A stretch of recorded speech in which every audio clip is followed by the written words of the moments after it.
श्री शिवाय नमस्तुभ्यं। और एक विश्वास के साथ आप लोगों से कहना चाहूंगा, जितने लोग आस्था पर कथा सुन रहे हो, जितने फेसबुक यूट्यूब पर सुन रहे हो, और जितने लोग मालेगांव की ये पवित्र भूमि पर बैठकर कथा सुन रहे हो, दिल से कहूं आप लोगों से, आप स्वीकार करिएगा, दुख की घड़ी में कोई आए चाहे ना आए, अगर आपने दिल से, कर्जा हो गया, समस्या विकट हो गई, तकलीफ बढ़ गई, दुख बढ़ गया, आप शंकर भगवान के मंदिर में जाकर, ये जरूरी नहीं है कि आप सीहोर आए या कहीं जाएं, आप तो आपके घर के पास में जो शिव मंदिर हो, उस मंदिर में एक लोटा जल चढ़ाना चालू कर दो, वो धीरे धीरे दुख काटना प्रारंभ कर दे, काटेगा दुख। बस जल चढ़ाने का एक नियम है शिव जी का। शंकर भगवान को जो जल चढ़ाया जाता है दुख काटने के लिए, तकलीफ काटने के लिए, कष्ट मिटाने के लिए, तो एक नियम है शंकर भगवान का जल चढ़ाने का जो नियम है। जैसे ये गौल जलाधारी है, यहां से पानी गिरता है, ये शिवलिंग है। ये दो जो भगवान का पानी जहां बहकर जाता है ये गोल में से, तो यहां जो स्थान है, ये सीधे भाग पर गणेश जी विराजमान है, लेफ्ट भाग में कार्तिकेय जी है, बीच में एक मोटी सी लाइन होती है जहां सुख सुंदरी है, ऊपर से जो बूंद बूंद पानी गिर रहा है वो शंकर भगवान की 5 लड़कियां हैं, जया, विषहरा, शामलीबारी, दौतली और देव। जहां गोल भाग है, जहां शिवलिंग रखा हुआ है, ये माता पार्वती जी का हस्त कमल है, जिसको पीठिका कहते हैं।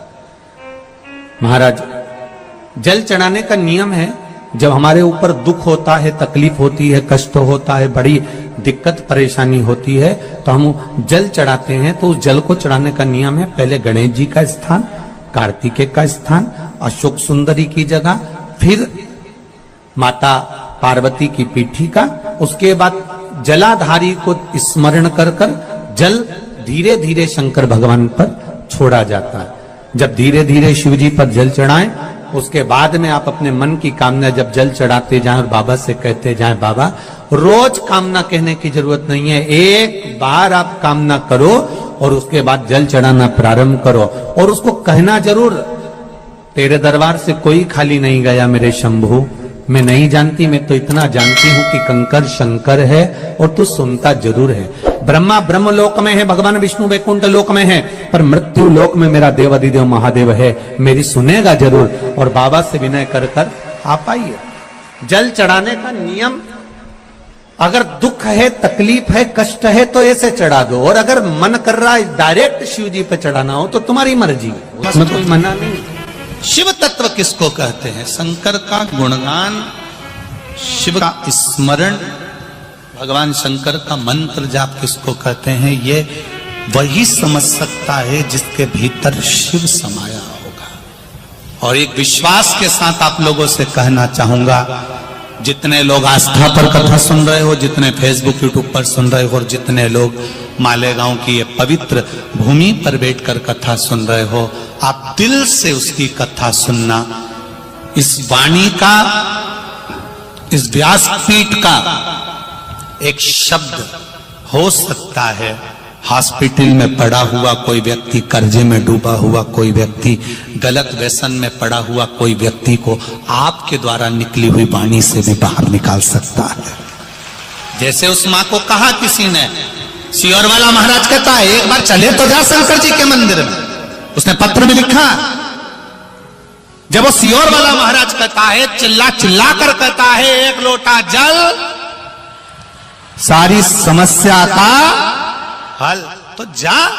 7 साल में उस बच्चे की वाणी वापिस आ सकती है जो वाणी नहीं थी। जब वो वाणी मेरा महादेव दे सकता है, वो देखो उस माँ के चेहरे की खुशी, उस माँ के चेहरे की रौनकता, जिसका बेटा 7 साल बाद बोला हो, उसका आनंद देखिए कि कितना होगा, कितना आनंद होगा।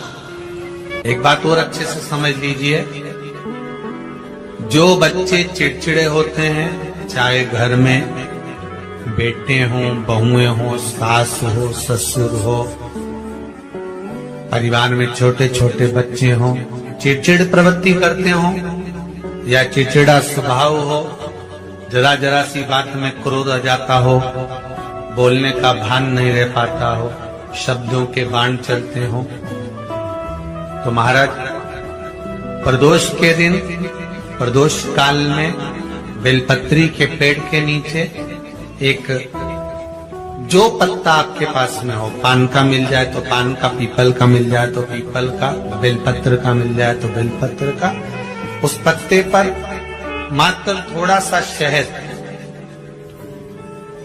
और 7 दाने चावल के रखकर घी का दिया लगा दो महाराज, और थोड़ा सा जल हाथ की अंजलि में लेकर भगवान देवाधिदेव महादेव का स्मरण कर कि इस बेलपत्री के वृक्ष के नीचे माता लक्ष्मी, पार्वती, सरस्वती विराजमान है। इसी बेलपत्री के पेड़ के नीचे मेरे देवाधिदेव महादेव का 12 ज्योतिर्लिंग का स्वरूप प्रकट है। उनका स्मरण कर जल चढ़ा दीजिए और उसका स्मरण कर लो जो चिड़चिड़ प्रवृत्ति करता, क्रोध करता, जिसको बोलने का भान नहीं होता हो, सम्मान नहीं देता हो, अपशब्द कहते हो, उनका स्मरण कर छोड़ेंगे। एकदम एक प्रदोष करेंगे, दूसरे प्रदोष तक तो आपको कोई दिक्कत ही नहीं। 2-3 प्रदोष कर देखिए, बाबा कृपा करें।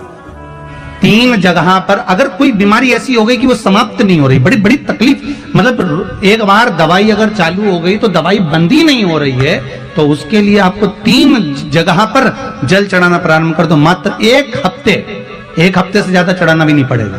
जैसे 1 हफ्ते आप टेबलेट लेते हो, गोली लेते हो, 1 हफ्ते चढ़ाना प्रारंभ कर दो। सबसे पहले बेलपत्री के पेड़ के नीचे क्या करना है, जल का पात्र लेना है, उसमें 2 दाने चावल के डालना,